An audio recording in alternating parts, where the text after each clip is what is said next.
Welcome back to the session again. So, sir, you can start.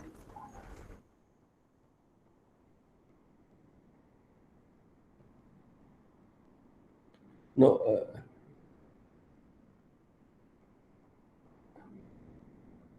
no, Jem, you're not audible. Yes. Yeah, okay. Okay, Yeah. Now it's audible. Now it's audible. and you are able to see the screen? Yes. Very good.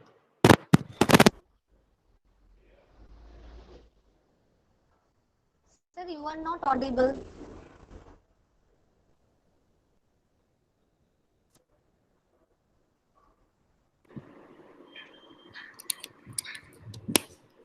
What about now? Can you hear me? Yes, sir. Yes, sir. We can hear. Very good. Cryptographic operations viewed logically. So this is where I want to start. So what is, think of it as, an inference system. Like I said, this is called the Doliviov system for abstracting cryptographic primitives.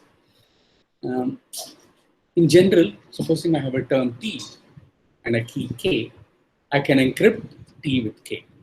Right? So these are inference rules. If I have T, if I can derive T, I can derive K, I can derive T encrypted with K. This is the notation. What is decryption? You have an encrypted term and you have the inverse of the key, then you can derive. Basically, encryption and decryption are inverses of each other. And then in general, I can concatenate them. I can form a pair with the pairing function. And then once you have a pair, you can split it. Right? From the pair T0, T1, you can derive T0. And that's it. Right? So you have certain atomic keys, maybe nonces, secrets, whatever you call them. Some basically atomic terms. And then this is the term algebra by which you form complicated terms. Now you can have make terms of unbounded length. And the idea of bundles, pairs, is, for instance, I can put my name and a key and then encrypt it. Only somebody who has the inverse can look at both, right? So once I know that one of them has been seen, I know that the other also has been seen. That's the idea of bundle. So in encryption schemes, you use pairing for this particular reason.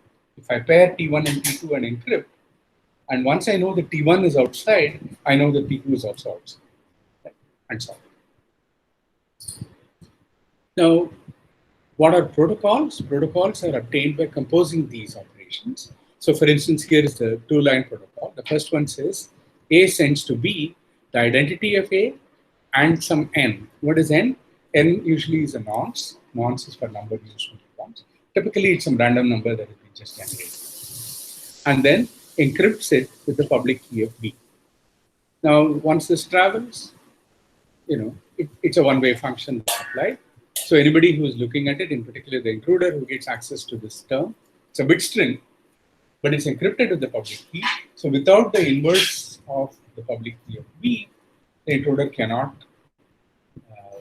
figure out what is inside. That's it. So remember, in our inference systems, you need to have the inverse to be able to decrypt them. So B gets it. B can look at it, decrypt it, and get N. Now B sends back to A the same N encrypted with the public key. If this protocol is complete, A says, okay, I sent this nonce, I generated this nonce, encrypted it, sent it to B, and B has sent it back, so I know that B is alive. Right? B is out there and has got the nonce N. But we want more for some applications like electronics. In particular, can A, for instance, get B's signature on the note N without revealing the contents to B? So here is the idea. When I go for a vote, right? When I go to vote, what do? We all, I don't know how many of you have actually voted, so you've seen this, how this works. You go to this, there is an authority who verifies that, look at your voter card, checks that you're a registered voter, and then enables the machine, and you go inside and you press it. Now, so the person enables the machine, the person cannot see what the vote has been. That is the idea. It only does a tally, and after that, they can find out how many people voted, but you can't figure out who voted for. Now, if you go to an electronic voting system, what is going to happen? Somebody has to authorize me. Somebody has to say, I'm a registered voter, check my credentials, check that. Now, and after that I'm eligible to vote. Now, Shukanto can verify that I'm an eligible voter, but should not be able to see what my vote is. Right? Now, there is a second problem.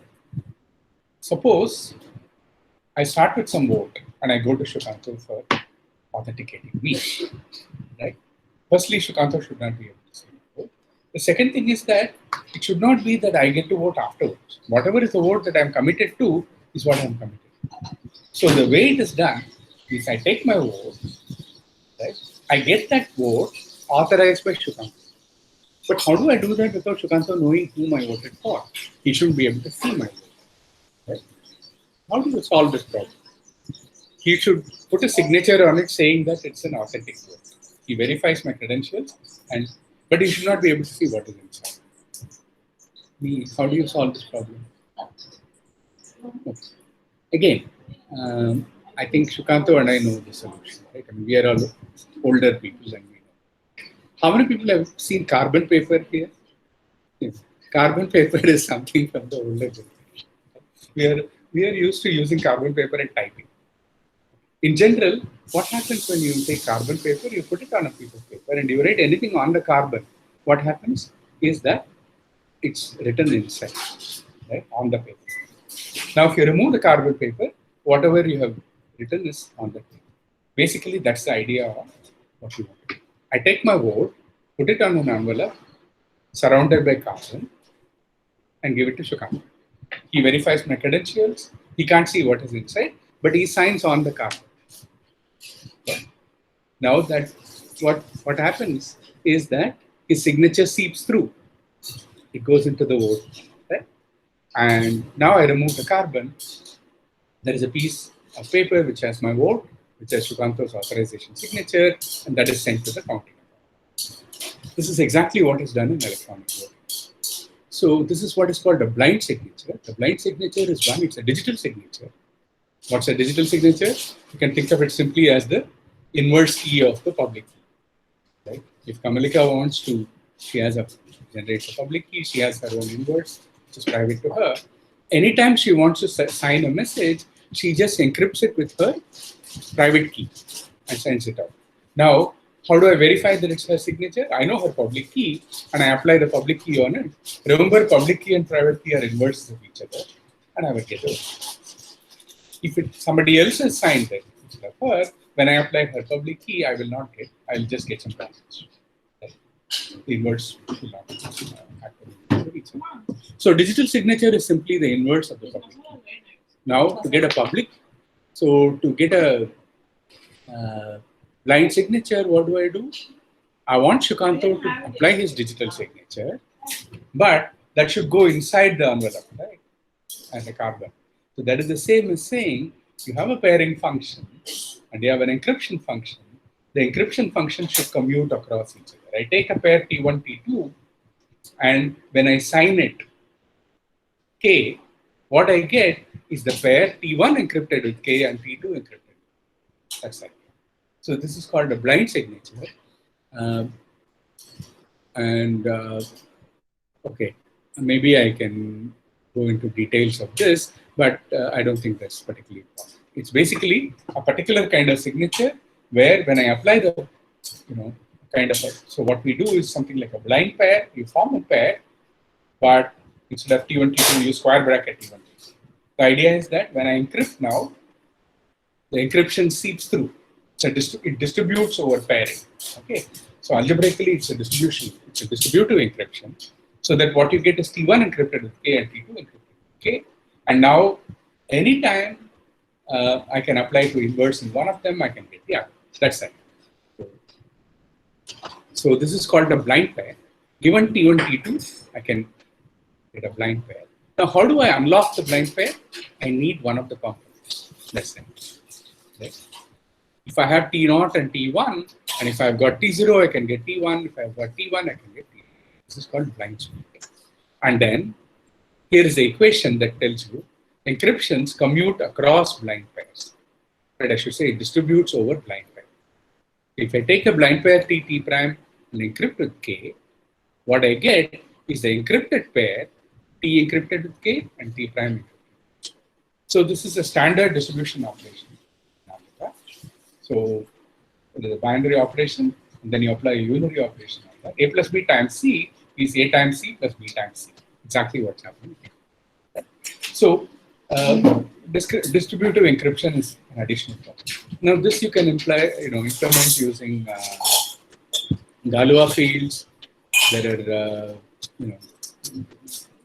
very easy to calculate. They cannot do it. Logically speaking, this is what you are talking about. So I've already told you the derivation rules. What I said, this is the inference system. Remember that anybody who has access to a public channel can use this system, right? If you have a term T, right, and if T is already there in set X, that means from a set of term X, I can. So this notation here stands for from term, the term T is derivable from the set of terms X. X is a finite set of terms. That's good enough for us.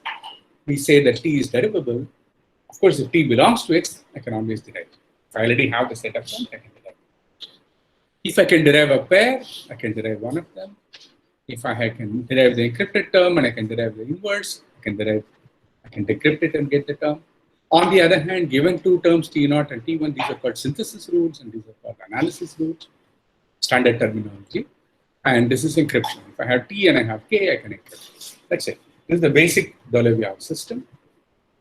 And then, what is the algorithmic problem? The passive intruder detection problem says, given a set of terms X and a term T, check if there is a proof in this little system. In this little system, a proof of T from the set X. It's a problem that's derivable. You can, decidable. What you can do is to give a notion of normal proofs. What is a normal proof? Remember, here is an introduction rule and here is a elimination rule. Right? This tells you how to introduce the connector. This tells you how to eliminate. Right? A normal proof is one where instead of whenever there is an introduction followed by an elimination, you can always get rid of it. That's that. Maybe going too fast suddenly. And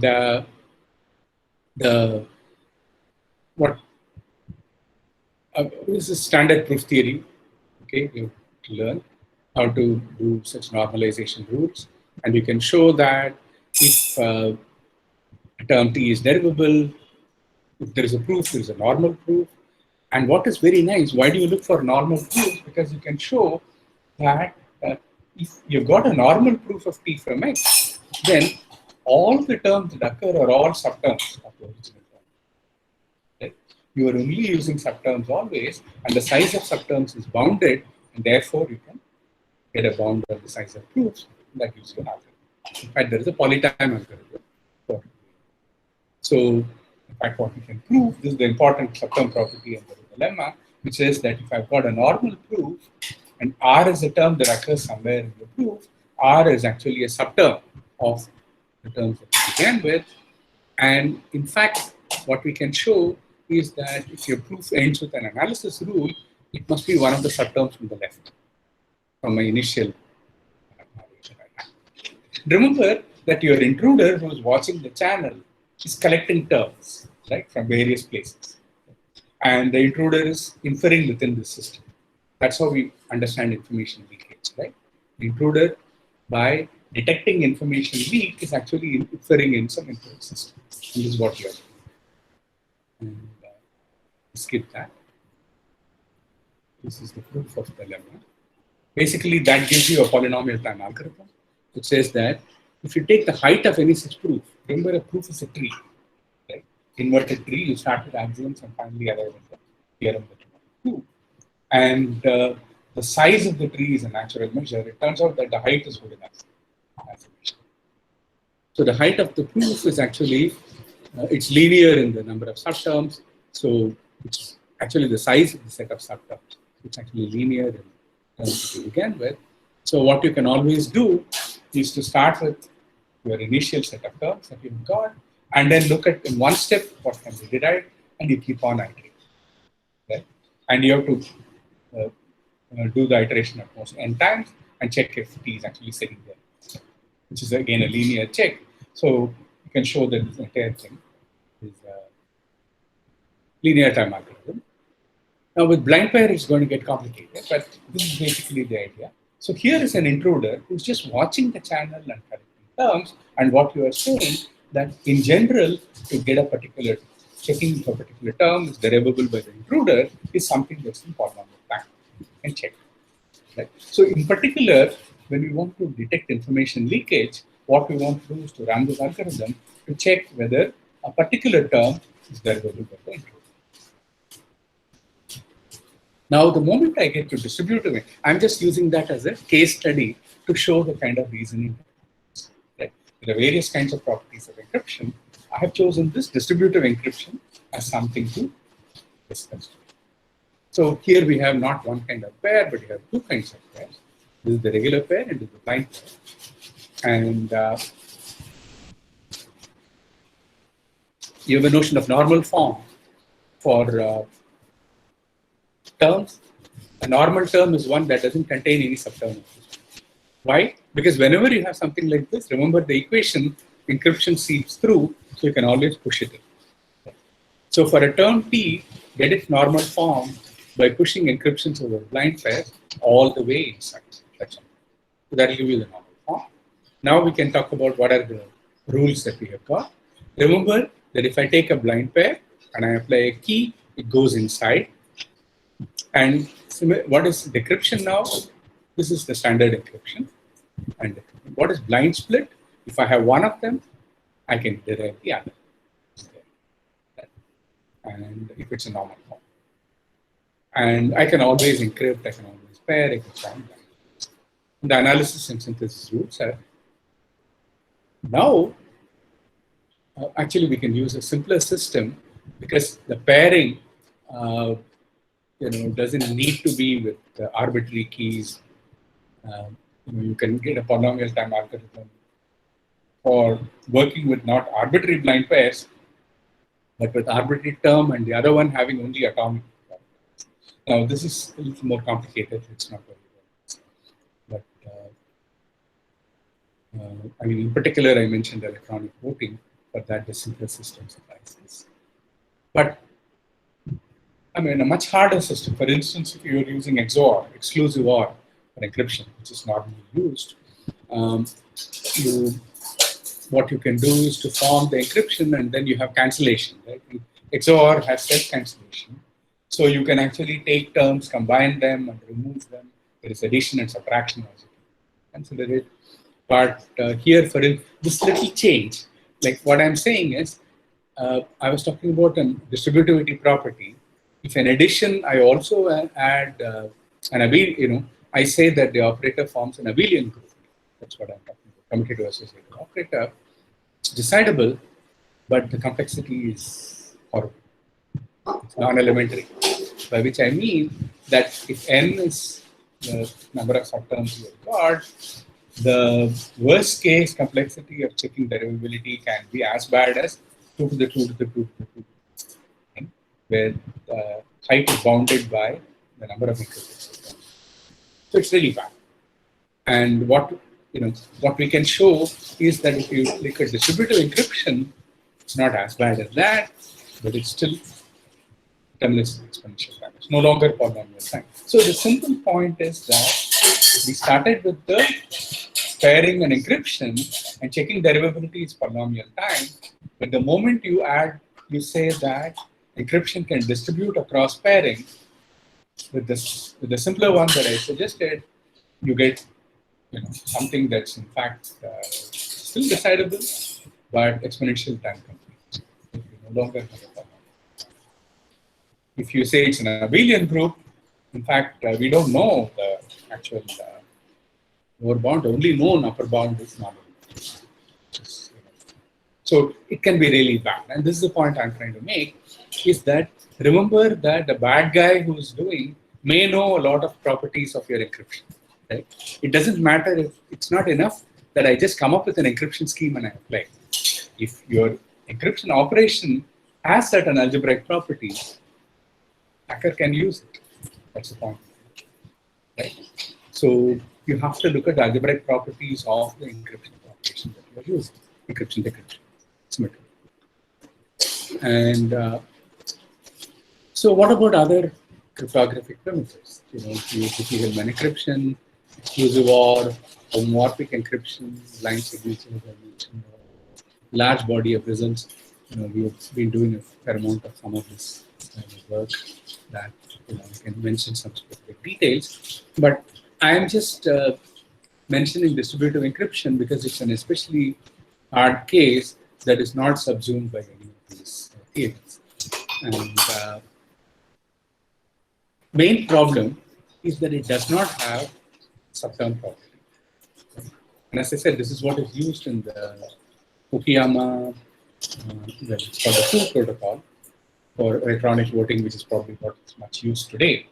And attack was found again through algorithms.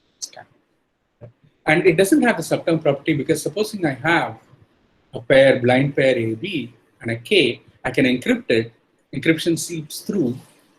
Now, if I happen to have B encrypted with K, I can get A encrypted with K, but that is not part of the original subterms at all. Right? So, in fact, what we can show is, this is what I said about proof complexity. I can do a proof size lower bound now.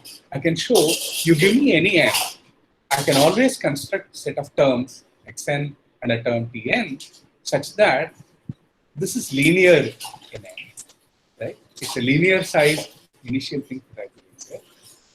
And t is actually derivable. Tn is actually derivable from xn, but any proof would be of a t size to power n.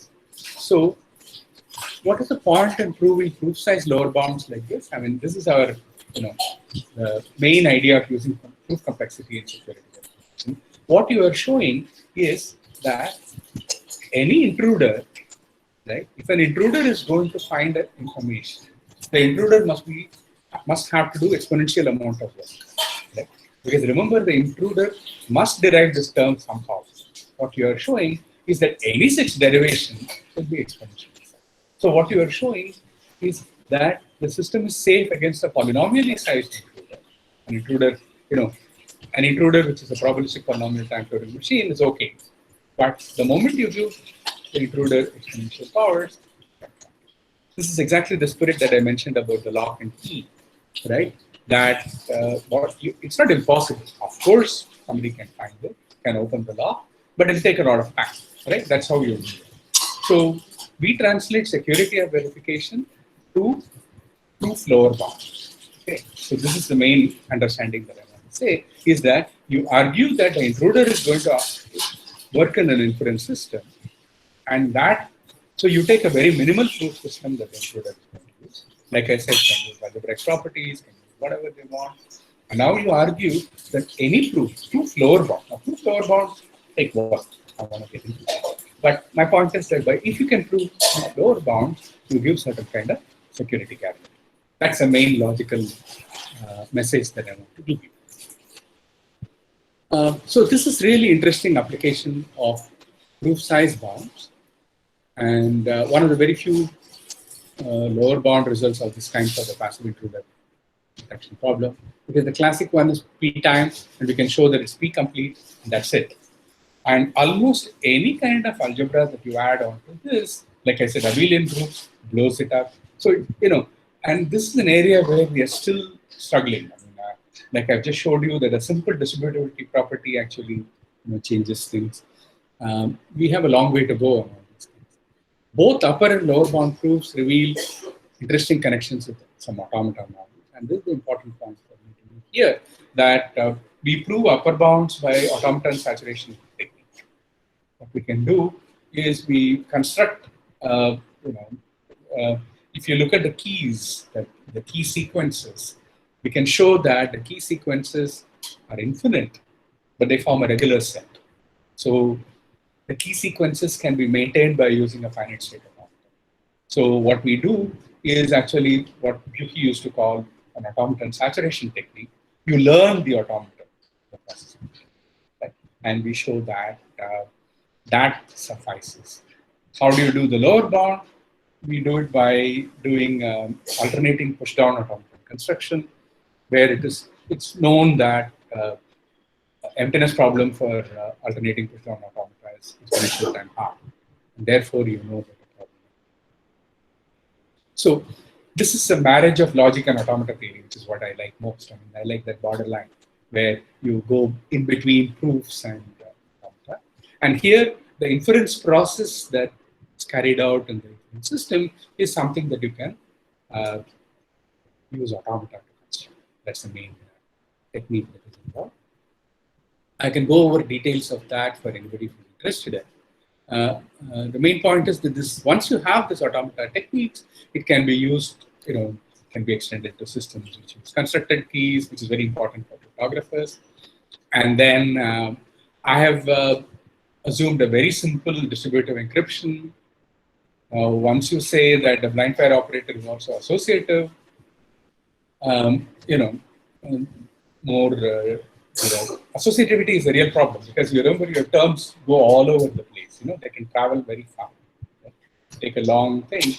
That's the main thing about associativity. Commutativity and associativity is much harder, and we don't know, in fact, how to handle both. But at least with associative operators, the automaton constructions are all smooth. So you give uniform proofs. As I said, abelian group operator finding, in fact, even better upper bounds, which is not on any elementary, even 2 power thing is open, and it's been open for a while, and we don't know. Lower bound, the only lower bound we know is exponential. So here is a very interesting algebraic problem because, as I said, the lower bound is exponential, and the upper bound is 2 power 2 power 2 power. Right? You don't even know how to bound the height. So, okay, I'm just mentioning that as a sample of the kind of problem. Now, the situation. So I also mentioned access controls, right? Like with the hotel key counts. So that is authorization, where you want to say who's authorized to access. And again, the main idea is to set up an inference system of the form, a set of formulas gamma from which we derive alpha. Gamma describes the security policy you've got, who are entitled to access what. And alpha says that a principal A has a right to perform action A on an object X. Right? It's very easy to set up a formal logic with formulas of this kind. And again, you want to check whether alpha is derivable from your policy assumptions. And in the now, what is again? You can show that if you look at something like database security or web security, where unbounded sessions are there. What do I mean by that? Unbounded sessions is simply this. Right? When you are logged in, right? I mean, typically on a browser, like in one window you are doing a chat with somebody. Another window you are, accessing some site. Right? Another window. So at the same time, you as a principal, right? In one you are the initiator, somebody is the respondent. Another, somebody else is initiating and you are responding. Right? All of them are little security code. Remember, you are invoking SSL, you are invoking what? Now, and this is the classic problem of the man in the middle. Right? Somebody who can get information from one session and use it in another session. Right? This is what the intruder typically does. The bad guy is just watching you, and one, you are accessing Google site. Another, you are using your college site. Another, you are using some chat, right? And keys you believe are separate. Actually, they are not, right? There is information leakage that is possible. And that's exactly, and what we can show is that once the number of parallel sessions like this, of course, it's unbounded, right? There is no bound on how many parallel sessions you can have. Right? And remember, when I say you, these are all processes running on your machine, right? Underlying processes that your operating system is following, right? So your browser is running, your operating system is running. So the number of parallel sessions that you can participate, any principal can participate at any time is unbounded. And in the presence of unbounded sessions, and you have freshness constraints like in the key card case, you can show that the problem is undecidable. And the major open problem in this area is to restrain expressiveness such that you can ensure some kind of locality problem. Remember that finally we want subterm property, right, which gives you polynomial time. So how do I ensure want sufficient expressiveness, but you also want to be this kind of, what kind of constraints I can put. One simple bulldozer that everybody assumes is bounded sessions. Assume that every principal can participate in at most 10 sessions, 10 parallel sessions. At any time, you can generate at most 10 keys. If you put some bounds on these things, you can always reduce the problem. Even that, very often the runtime intruder problem is at least NP hard and usually much harder. Coping with that is the challenge that. But without bounds, how do you do it? And this is something that I have been involved in. And we have got some particular cases, but in general, these are fairly serious working problems. As I said, we have the rudiments of such a framework, but there is a long way to go as yet. Now, let me, this is about a particular case study, and I can tell you much more about that if you want. If anybody interested in, I can go into details of how the automata constructions go, lower bound theory, upper bound, etc. But stepping back a bit, what is a more general security scenario, and how do you use such techniques, right? And you develop the logics, you develop the algebra, you've got inference systems. What are the problems that you can solve or you need to solve? Now, the architecture of a security protocol, it's an access control system or a communication system or a web-based one. First, you have existing cryptography. There are public keys, shared keys that are distributed, right? That. And then you have key generation mechanism. We discussed the Diffie-Hellman mechanism. That's one. In general, you might be using RSA, you might be using Diffie-Hellman, XOR, elliptic curve, it doesn't matter. And then you have nonce generation. What's a nonce generation mechanism? Almost every protocol will involve, we'll say, pick a large random number, right? Now, where do you go for a large random number? 512-bit random, right? Now, how do you find 512-bit? It's even better. Typically, it will say, pick a large, randomly chosen 512-bit prime. Where do you get 512-bit primes from? Do they hang on trees? What is there? You can pre-compute all the primes and keep it somewhere, right? You can have a directory of all large primes and pick one. What is the problem with that? That's like an invitation to a hacker, right?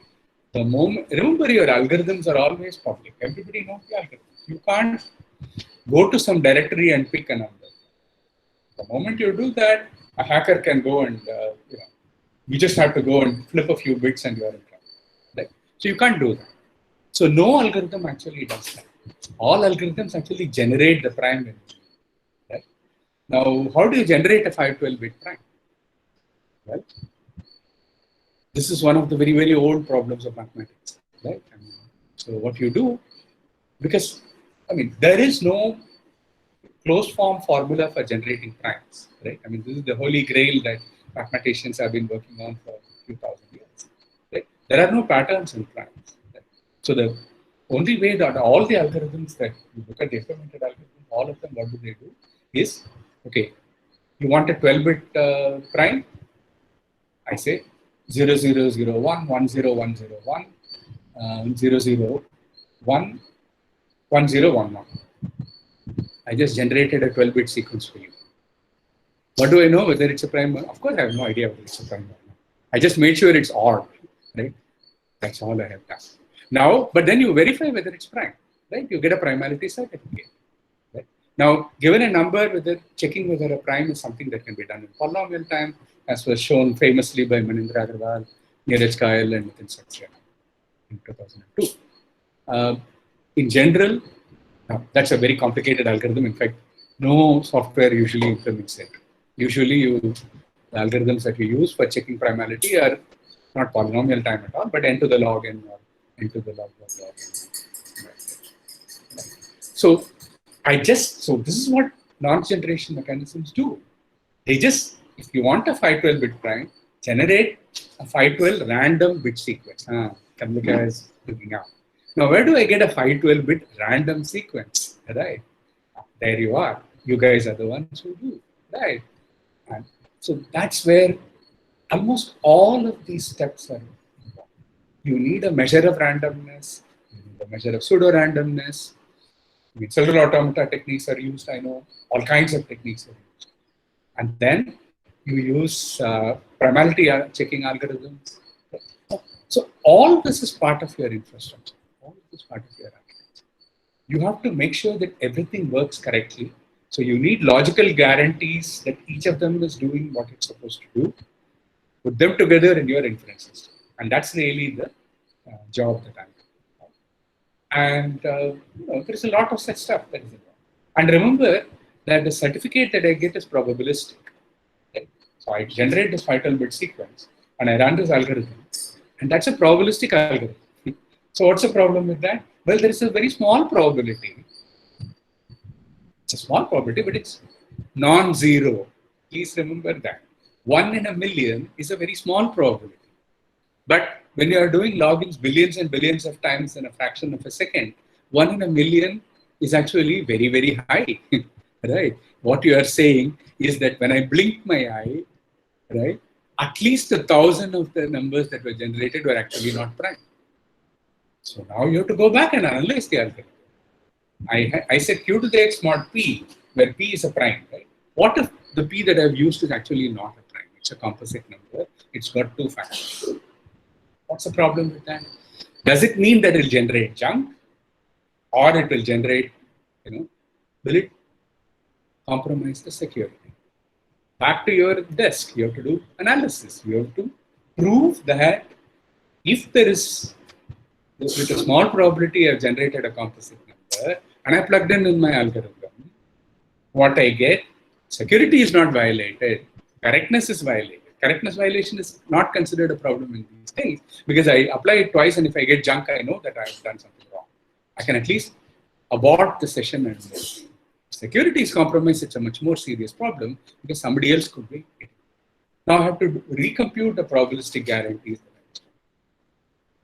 All this is always inference in a particular system. The technique that I'm talking about applies uniformly, right? That's not a problem. It's just that the automaton that I'm constructing, we don't just talk about acceptance and rejection, I talk about the probability of acceptance and rejection.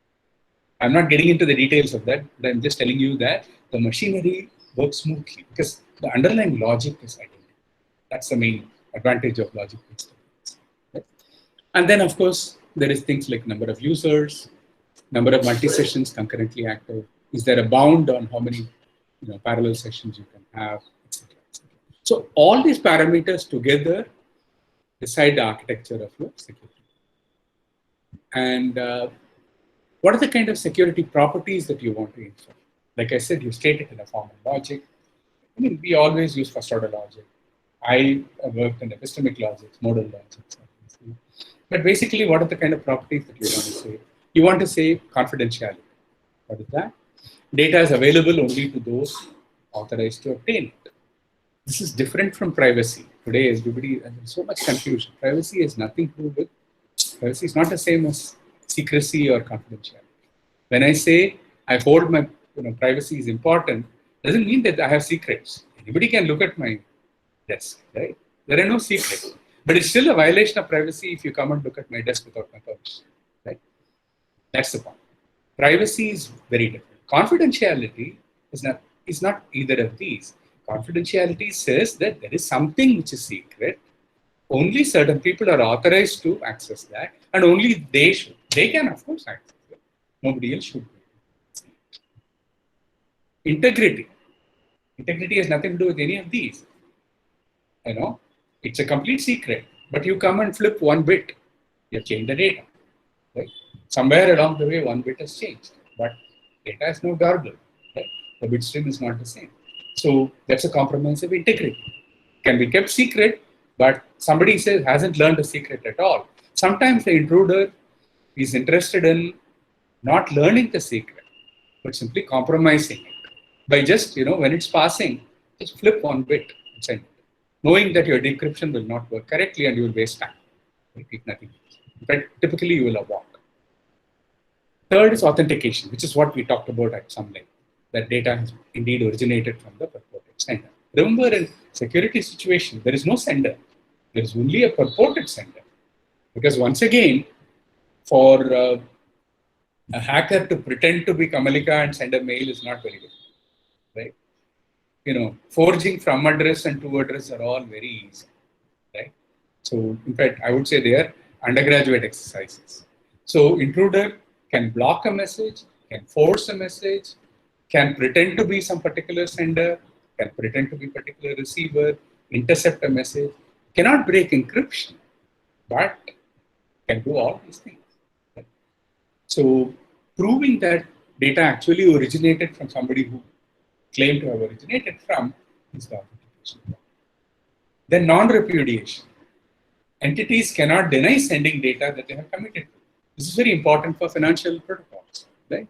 When you are using your, Google Pay or whatever, you paid, some money. Later you come and claim, I never did it, somebody else did it, right? You should not be able to repudiate it. Right? So non-repudiation is a very important topic. And of course, freshness. Nonce stands for number used only once. One-time pad, so-called OTP, right? Now, how does OTP security work? Because it was just generated at this time. But then it should be unguessable, right? Suppose I can guess the OTP, right? Then the whole thing is in trouble. Right? So the entire security works on the assumption that the number has been generated afresh. Now, remember, these are random numbers. Doesn't mean it's just somebody has run some algorithm. Right? Now, and that code of the algorithm is open to everybody. In particular, supposing you are buying that software for some company, some guys wrote it, right? Somebody in Microsoft or Google or whoever wrote that down. Do they have access to it? Can they find out? So it's not. So you need guarantees. You need a proof that what the algorithm has generated is indeed fresh.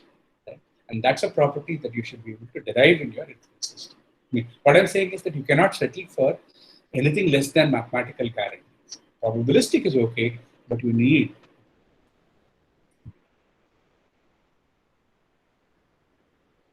My point is all this can be done.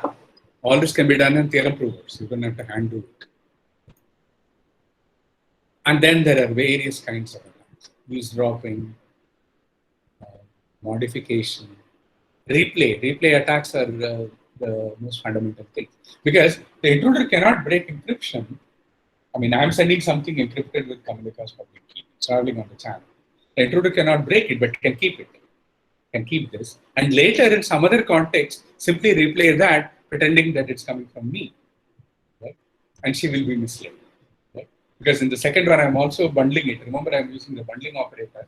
And the second part of the bundle says, pay 1,000 rupees into this account. That's a account. And she believes it is from me and happily transfers 1,000 rupees account, which is actually the bad guys. This is how hackers work. So replay attacks are very important. Replay attacks are more complicated. Denial of service is, again, I'm not interested in, compromising secrecy, but I want to, bring down one node, crash one. How do I do that? Well, here is a simple protocol. The protocol says, I send a term to you encrypted with your key. Right? What you do is decrypt it, find the term, re-encrypt it, right? And send it back to me. So now the term T went encrypted with K1. It is coming back with K1 encrypted with K2. Now, if I were intruder, remember I say you and me, like I said with your pen, right? My inbox, my pen. There is no such thing in the electronic world. There is no you and me in the electronic world. These are processes. These are algorithms, right? Which work at the speed of light, literally, right? It's just, transmission using satellite, whatever. Right? So if I were the intruder, what I'll do is to send it back to you. Your process is blind. It has no idea. Any term that it comes, it will re-encrypt it and send it back. Then I send it back to you. You re-encrypt it and send it back. So your term becomes T encrypted with K1, encrypted with K2, encrypted with K3, encrypted with K4. It just goes on, right? At some point, your system will crash because it's just busy doing a whole lot of nonsensical work. And my entire way of using that protocol is to only make your system crash. That is the denial of service. This is something that is, you will see commonly done. How do you prove that it cannot happen? Right? So, and then type flaws. Type flaws is I'm supposed to encrypt with some key. Instead, remember, a key is also a bit string. I encrypted with some garbage, right? How are you going to know, right? And that is, so that is called a type flaw. And so what that means is that I don't work with arbitrary terms in the term algebra. I work with typed terms. It's a typed inference system, and you can actually do all these inferences. You can do type inference. You can infer the type of a term. And the last is cryptanalysis. I haven't even mentioned cryptanalysis. My entire point in this whole thing is that without cryptanalysis, there are enough attacks, enough compromises of security for you to worry about. We take a couple of examples of how these things get embedded in security. Like for instance, signing a contract. Now, I want to sell a house to you, right? I want to sell my flat to you. You want to buy my flat. Right? This is a, deal that we enter. How do you do this? Well, I will sign the contract if you will. You will sign the contract if I will. Nobody wants to sign the contract and give it, because the other guy can walk away with it without signing, right? So physical solution is very simple. You sit at a table, I sign on your copy, you sign on my copy, and we exchange, shake hands, deal. How do you do it over a network? That's a problem. So why is this difficult? We cannot trust communication channels because the intruder may block or insert messages. Cannot trust the other party in the protocol. Remember, when I'm doing a business deal across the network, I have no idea who you are. Just because you have a SSL key doesn't mean that you are trustworthy for the deal, right? So you are not reliable. So, okay, I may go to a trustworthy judge, a trusted third party. That's okay. But the trusted third party can become a communication bottleneck. Remember, at any time, there are millions and millions of such messages floating around. So if all these can always need to be routed through one particular node, your communication system will. You can't do it. So this is optimistic contract signing. So A tells B, I'm going to sign the contract. B tells A, I'm going to sign the contract. A sends her signature to B on the contract. B sends his signature to A. And a judge may declare the contract binding given the first two messages. So this is one way of solving the problem. But what's the problem with this? It doesn't work because lots of problems. What are the kind of properties that you want? Remember, finally, it's about the security guarantees that you want to give. Fairness. If A cannot obtain a contract, B should not be able to obtain a contract either, and vice versa. For instance, if A cannot get a deed for the house, B should not be able to collect A's money. Remember, A wants to sell the house to B. This is all happening electronically. Please remember that it's all happening electronically. There is no persons involved. It's just bit strings that are going around on the cloud. Second is no advantage. No party should be able to solely determine the outcome of the protocol. At no stage should A be able to decide by herself whether the house is sold or not. Because remember, two parties are involved. Third is much harder. No provable advantage. No party may prove that it can. Second part, it says no party should be able to determine the outcome. Another one is that no party may be able to prove that it can solely determine the outcome of it. That is, B should not be able to show A's offer to C and convince C to pay more. This is the problem. I want to sell my flat. right? Kamalika offers 50 lakhs. Say, great. She has already signed on it saying, I'm willing to give 50 lakhs. I have not signed. What do I do at this point? It's not binding on me at all. I go to Shukanto and says, hey, she's willing to offer 50 lakhs. He says, okay, I'm willing to give you 60 lakhs. Then I simply renege on the contract with Shukanto. He's willing to give 60 lakhs. This is the point. So I get unfair advantage in this, right? And remember, once again, this is all happening electronically. And in the financial world, these things can cause literally, havoc out there. So you want to have an electronic contract signing protocol.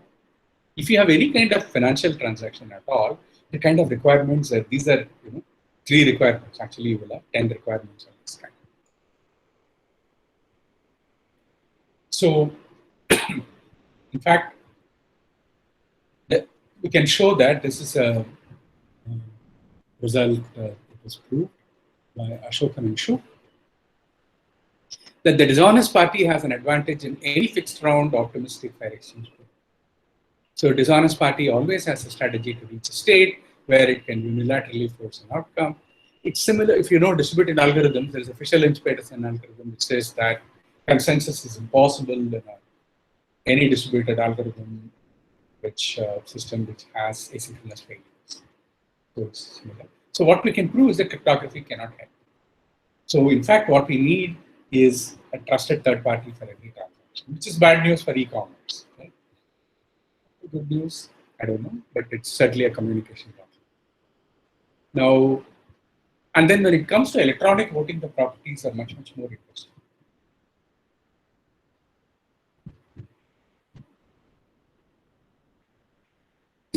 This is one of my former PhD students, Vaishnavi. She did her PhD thesis on this.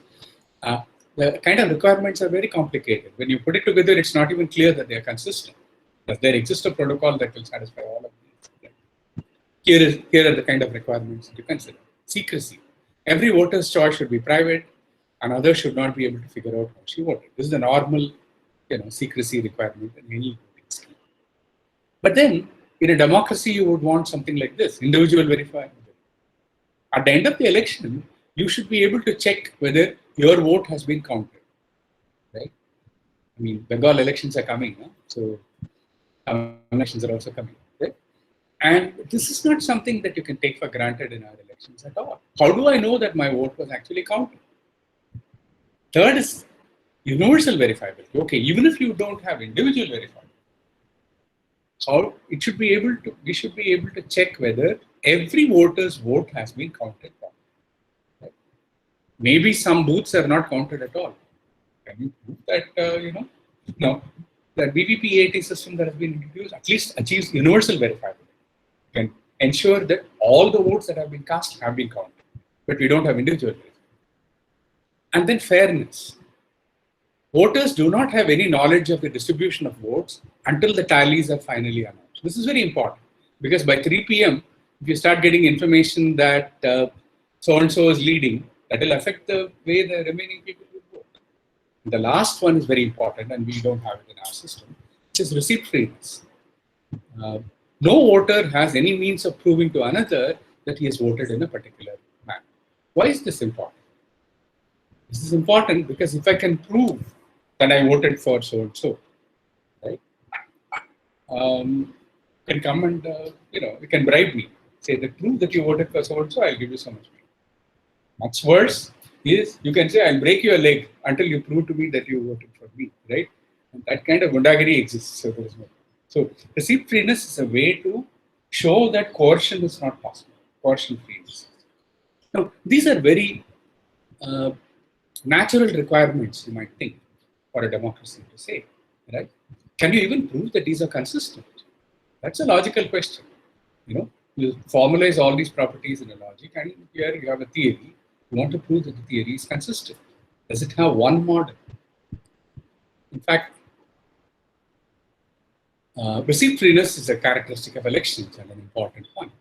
And when a receipt exists, yeah. So demonstrating that no such way exists is highly demanding, and is, as I said, a significant challenge to formal models. Before that, let me point out that in fact there is a theorem which says that these requirements are indeed inconsistent. Right? We can prove that there is no election protocol that will simultaneously achieve all these objectives. So you must give up one of them. Now comes the interesting question: which one would you give up? Because, and we can prove that even if you give up any one of them, there is always a consistent. So my point is not so much that electronic voting is a reality. Maybe not for large-scale elections. Estonia has been conducting elections using electronic voting. Right now, this is something that a large part of the world is moving to. And for corporate elections, for voting committees, this kind of voting protocols are used.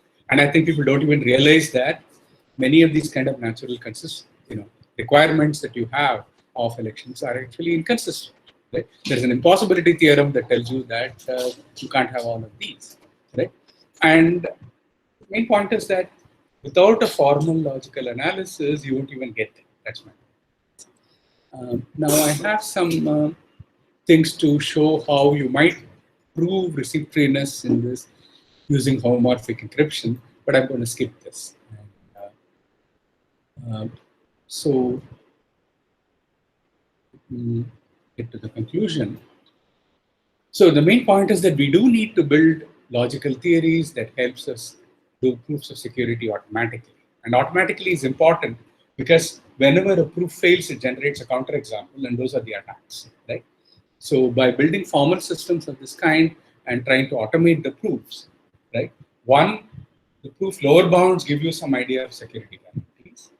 And the other is that when you show that a term is not derivable, or when you show that a particular term is derivable, you can generate attacks. And automatic attack generation gives you a way of finding attacks where human beings can't find attacks.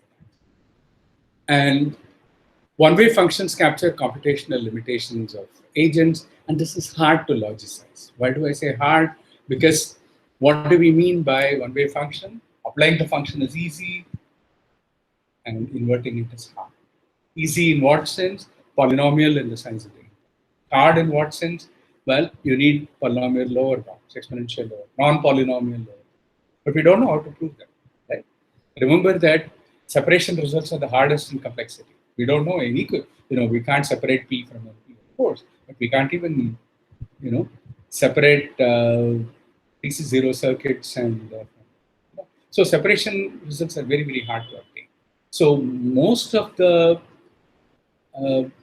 lower bounds are all under cryptographic, complexity theoretic assumptions, under various. I mean, we don't know existence of pseudo-random number generators, right?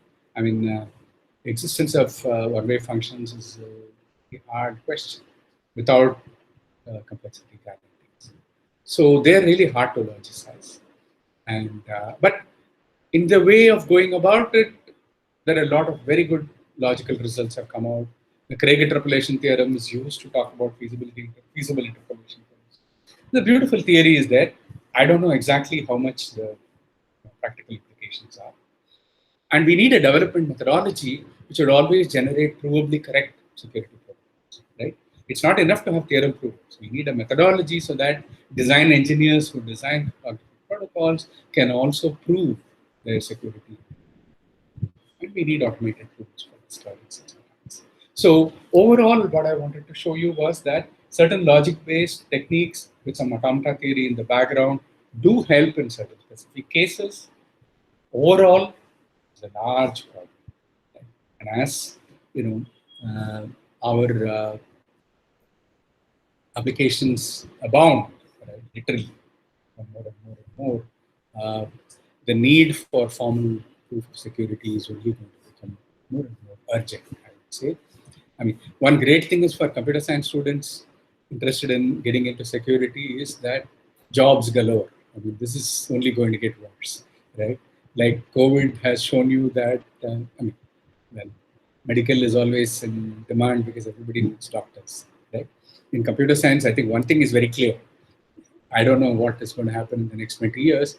Security is going to become more and more important at various levels. whether it's programming language techniques for security, hardware level security, protocol security, software security, access control, it doesn't matter, right? And whether we are talking about automata-based techniques, other kind of algebraic properties, it doesn't matter which kind of mathematics suits you. There is, problems galore, any number of open problems, any number of.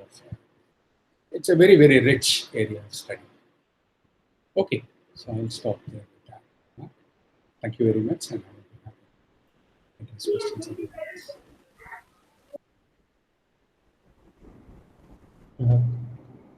questions. Questions?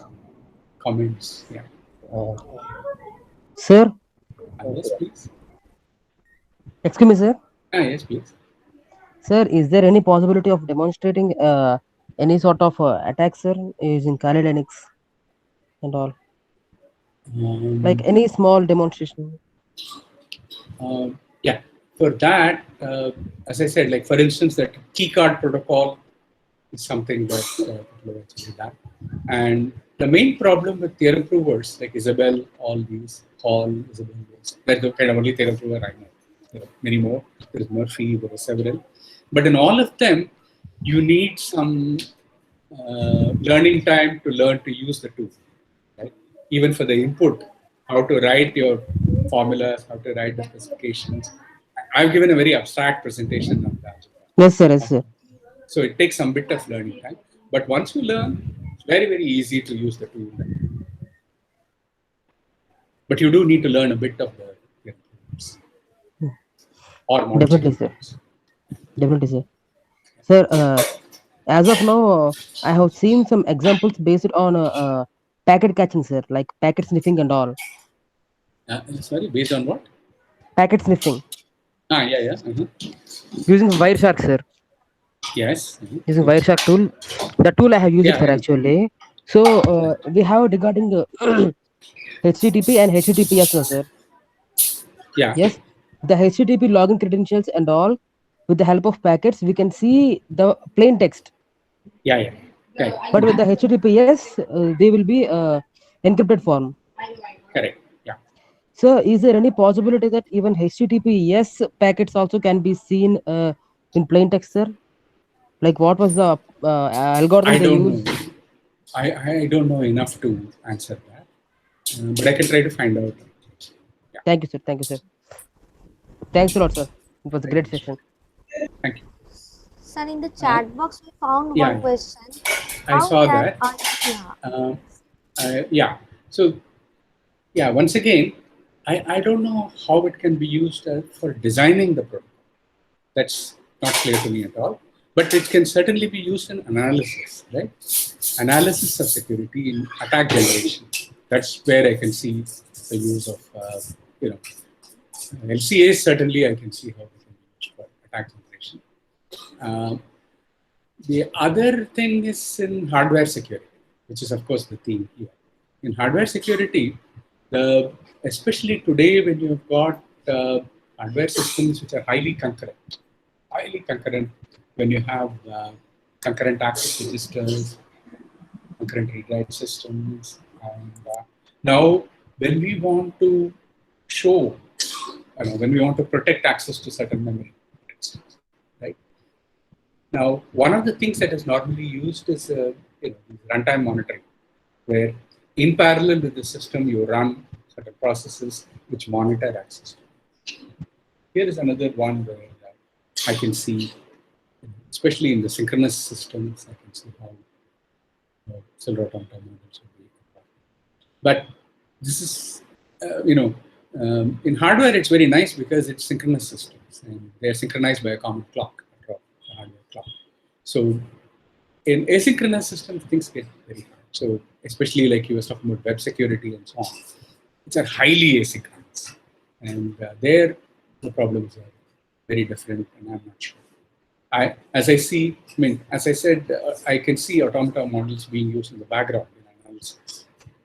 But of course, for attack generation, for internal representation of how the terms are inferred. So automata, that. But I don't really know in the design itself. I mean, that probably is a lot of work, just that I don't know. Thank you, sir. Any more question? Jan, you are. Shomit, you want to ask? Yes, I have a question. Yes, please.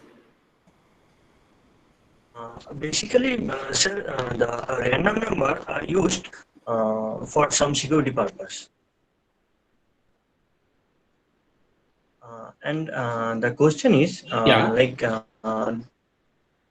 basically the random number are used in most of the security purpose. So Yes. my question is that there is many techniques which can generate the random number, and out of that which technique are most affordable with comparing regarding to the attacking technique? Oh, there is simply no general answer to your question at all. This is because remember that if you are using this is not uniform, right? For instance, a browser on my laptop that I'm using, right? It has certain resources at its disposal which are not available to your phone, right? A phone. Okay. So the kind of algorithms that are employed at different levels, at hardware level, at communication level, you know. So and like my friend was just mentioning HTTPS. Right? HTTPS at packet level uses. So at every level you've got random number generation. So it's not possible to have one uniform way by which you can do, because then it will become extremely inefficient. So it's a multitude of techniques and all locally important. So there is no single answer to this. That's why I said, if, for instance, if you're looking at circuits, where circuits are involved, the techniques you use are very different. You typically use block ciphers, and they are themselves circuits, and they are using sequences, right? Because they are taking sequences and taking blocks and encoding them, right? So there is a closed loop feedback that you use in that. Now, since it's anyway generating sequences, coupling that to also generate random sequences is something very different. So the technology used is, very different from what your phone would do, right? Because it's a thin client. It doesn't, on a phone, you don't want a very extensive operating system sitting and doing,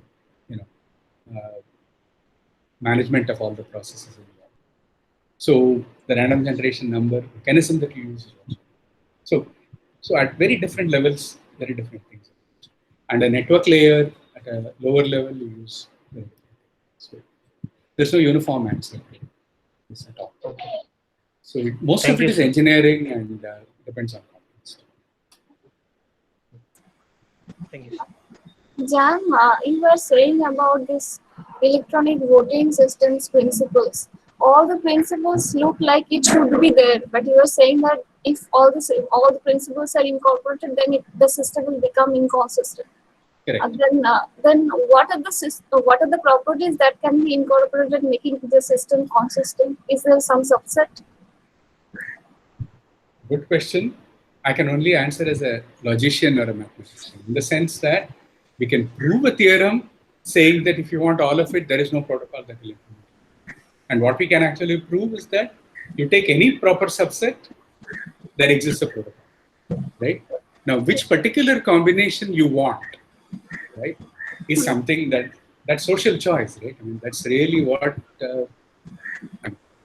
my point to make here is that we are not even thinking on these issues, right? I mean, there is an election coming in a month. I mean, we don't ask, I mean, we have never even demanded individual verifiability happen, right? And EVMs are there, VVPATs are there. By the way, I was part of there is a group of about 25 of us researchers from all over the world, right? And including Ron Revest of RSA, right? Revest was one of them.